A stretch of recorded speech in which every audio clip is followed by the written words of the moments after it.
பாரு பண்ற எல்லா சிலுமசும் பண்ணிட்டு சிவாஜி படத்துல ரஜினி மாதிரி சாஞ்சி நிக்கிறத கமலக்கண்ணா கொஞ்சம் திரும்பா.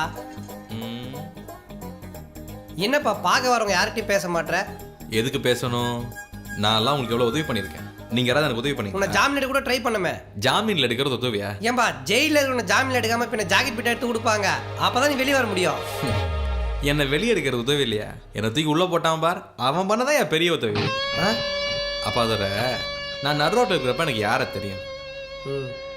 இப்போ என்னை பார்க்க மேயர் வர்றாங்க, சாமி வர்றாரு, மேயர் பிஏ நீ வர்ற. கிண்டல் பண்றானா? புரியல? சுத்தமா புரியல. கான்டாக்ட்ஸ் எவ்வளோ பெரிய சொத்து. இது எல்லாத்த விட உள்ள எனக்கு கிடைச்சது பாரு ஒரு கான்டாக்ட். யாரு? நான் இங்க யாரை பார்த்தேன் தெரியுமா? வருங்கால முதல்வர், வருங்கால முதல்வர், வீரத் தமிழர் முன்னேற்ற கழகத்துடைய தலைவர் பெருமாள். வருங்கால முதல்வர். இது ஜெயில்ரா, கொஞ்சம் மெதுவா பேசுங்க.